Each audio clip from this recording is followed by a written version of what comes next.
اكتشفت ان السعاده الرضا. لازم ابقى راضيه عن حياتي، لازم ابقى مقتنعه من جوه ان اللي عندي مكفيني وليا، وان حياتي مهمه. فاهمه قصدي؟ وان حياتي مش بالصدفه، ودي برضو حاجه كنت بتكلم عليها. انا هنا مش بالصدفه، يعني فاهمه قصدي؟ انا ما جيتش هنا بالصدفه، ربنا ما قررش يخلق عايده يلا كده 1 + 1 get 1. فاهمه قصدي؟ فلما بآمن بكل الكلام ده بحس بقيمتي، وبحس قد ايه انا انسانه مهمه، وبحس قد ايه انا واحده I matter. فبتبسط. فاهمه قصدي ايه؟ فاي جت تو ما حطيتيش قيمتك في حاجه، حطيتي قيمتك في نفسك. برافو عليك. وفي نفسي داخليا. انت سالتيني سؤال مهم قوي، ويعني احب اتكلم عليه لانه ليه علاقه باللي احنا بنقوله. قلت لي بتعملي ايه طيب في الكومنت ساعات، وحتى في المجتمع لما يجي شويه يضايقك بكلام ويجرح؟ النهارده ولا بيفرق معايا. من 10 سنين كنت بتقتل من الوجع. فاهمه قصدي ايه؟ بدأتي تسمعي تعليقات من وانتي عندك كام سنه؟ من وانا عندي 25 سنه. 25؟ من عندي 25 سنه. ايه بقى؟ ايه أو ايه فاهمه؟ ايه يا جماعه؟ ايه مفيش حد؟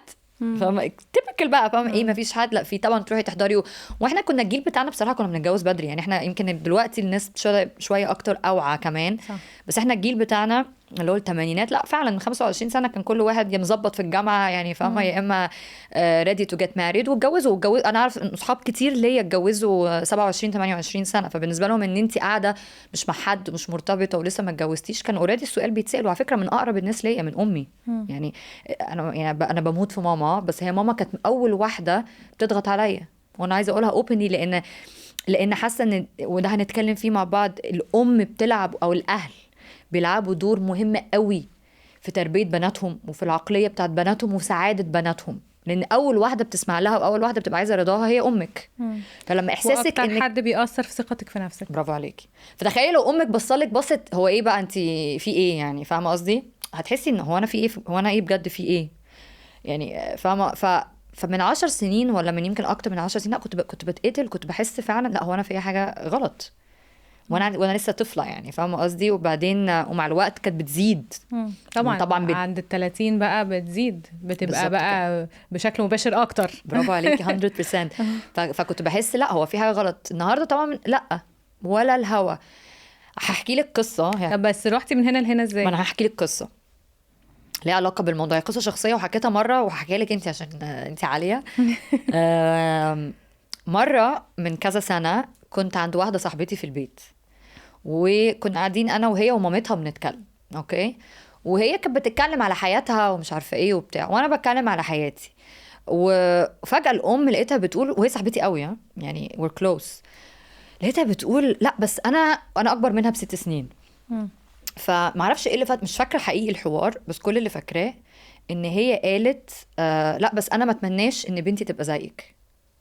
انا كنت يمكن 32 سنه 33 سنه ومش متجوزه. فهي كانت افتكرت، فكنا بنتكلم انه شغل والبالانسنج والحياه والجواز. فهي البنت كانت لسه مش مرتبطه وقتها، فبتقول يعني بس انا مش عارفه اعمل ايه، وانا كنت بقول رايي في الموضوع. فهي بتقول لا لا لا بس انا بصيت لي قالت لي لا بس انا ما اتمناش ان بنتي تبقى زيك. عارفه يا عليا لما تحسي ان في حاجه قتلتك، يعني ألم في بطني وألم. ايه ده فاهمة؟ عارفة ايه اللي جرحني اكتر من كلامها؟ ان انا كنت مصدقاها، يعني ان انا كنت جوايا مقتنعة ان انا مش ان انا فعلا ناقصة. وده الاختلاف. انا كنت مقتنعة بسبب التربية وبسبب المجتمع بسبب اللي كنت المتعارف بيه، بسبب كلمة سنة الحياة اللي اتربيت عليها، ان انت لو في سن معين مش متجوزه وما عندكيش عيله ومش عارفه ايه ومش متكه تكه تكه all the other، عارفه الحاجات بتاعه المجتمع بيحطها، انا واحده ناقصه فاشله. فلما جه حد وجعني بكلمه انا اتوجعت، لان انا مقتنع بالوجع ده. النهارده انا في حته تانية خالص.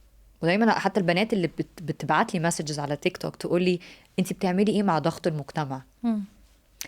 وسالتهم مره سؤال وقلت لهم انتوا جاوبوني وانتوا هتجاوبوا على نفسكم، وهساله لك انت. تخيلي انت النهارده عاليه نزلتي اشتريتي شقه بتحبيها قوي ومقتنعه بيها قوي، وعارفه ان انت عملتي الاختيار الصح، جت عايده بتقولي لها ايه رايك في شقتي، وقلت لك لا مش عجباني، انت هتعملي ايه؟ ولا حاجه، ولا هيفرق لي. شكرا يا عايدة على رأيك and move on، لان انت شايفاها it's the perfect fit ليكي. ده بالظبط اللي انا فيه النهارده. النهارده انا مقتنعه بحياتي، مقتنعه بنفسي، شايفه قيمتي، شايفه نجاحي، ايماني بربنا فوق الخيال. ما عنديش حته القطر فاتني دي خالص، لاني مقتنعه ان القطر مش بتاعي اصلا، مش سايقاه، فاهمه قصدي؟ هو اللي سايقه.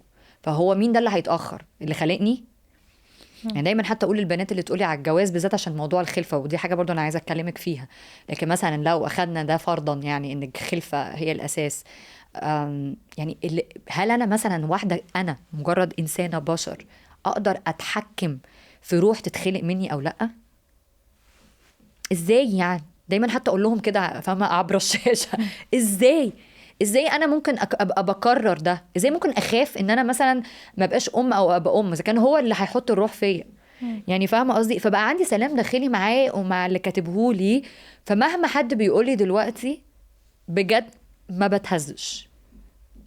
عارفه البنات، انا فاهمه اللي انتي تقوليه جدا، بس انا بفكر أيوة. في البنات اللي مش متجوزه بيفكروا ازاي. بيخافوا من حاجتين طبعا، الخلفه اول حاجه، تاني حاجه الوحده. صح. مفيش حد حابب الوحده، قليل قوي لو حد مختار ان هو يكمل وحيد. صح. فدول حاجتين الناس بتخاف منهم. الناس تقول لك ايه، انا المفروض ابقى بسعى، يعني انا اللي هو انا لو عايزه اخلف وعايزه اعمل اسره وعايزه ما ابقاش وحيده، المفروض احط مجهود في الموضوع، عشان مش استسلام، مش اللي هو انا خلاص نصيبي ما جاش فانا قاعده ما بحاولش. صح. عمرك فكرتي في فكره ان انت تسعي عشان تبقي في علاقه وتحاولي تنجحيها ولسه على فكره. بس هو ايه السعي؟ هل السعي ان انا اتنازل مثلا، فاللي هو مثلا اقابل اي راجل فمشي حالي فاتنازل معاه يلا عشان ده السعي فاتجوز فخلف؟ لا شكرا. لا، او الف لا كمان، يعني فاهمه قصدي؟ وعندي مشكله كبيره قوي مع البنات اللي عايزه ورجاله على فكره، مش بس البنات والولاد، لاني بسمعها مع الولاد كمان اكتر من البنات، اللي واخدين الجواز مجرد وسيله للخلفه. انا بصراحه ضد دي قوي. الخلفه حاجه جميله، بس انا بالنسبه لي الخلفه هي الستاب التانية او الستاب المباشره للعلاقه الكويسه بين الراجل والست. لكن ان انا اتجوز عشان اخلف، انا بالنسبه لي دي اهانه للطرفين على فكره. لو انا واخده الست كوسيله، ولا واخده الراجل كوسيله، دي انا بالنسبه لي اهانه. فهتكلم على دي حاجه تانية. بس لما اجي اتكلم على السعي، طبعا بسعى ازاي؟ بسعى بقى، هي ده السعي اللي انا بتكلم فيه. السعي ان انا النهارده بشتغل على نفسي، عشان يوم ما يجي الراجل اللي انا نفسي فيه او اللي انا عايزه اقابله، ابقى جاهزاله. فاهمه قصدي؟ ما بقاش متوقعه منه مثلا حاجات هو عمره ما هيقدر يديها لي. دي اول حاجه. زي ايه؟ يعني انا مثلا فاكره لما كان عندي 20 سنه كنت دايما عندي التخيلات عن الراجل اللي انا نفسي ابقى معاه، يعني ان هو الراجل اللي هيشيلني، اللي هيصرف عليا، اللي هيحقق لي كل احلامي، اللي هيجيب لي البيت، اللي هيسفرني سفريات اللي انا مش هعرف اسافرها. الحمل، عارفه الحمل اللي هو تحطي كل حاجه على الراجل، اكنه هو مثلا المفروض يتولد بس هو عارف هو عايز يعمل ايه وعنده كل حاجه. سوبرمان. مع ان هو على فكره في معظم الحالات هو الراجل والست بيبقوا almost very close في الايج، يعني السن بينهم قريب، يعني هو بيكون نفسه زي ما انت بتكوني نفسك. بس لا، انت قاعده مستنيه وقاعده في البيت جاهزه علشان هو لما يجي بقى يديكي كل تحقيق الاحلام. وفي بنات بتبقى فاكره ان هي مستنيه عشان يحقق لها حتى السعاده، مش بس الجزء المادي. برافو عليكي. اللي هو اللي هيخرجني، هو اللي هيخرجك الدنيا، برافو عليكي. هو اللي هيفسحني، هو اللي هيخليني مبسوطه.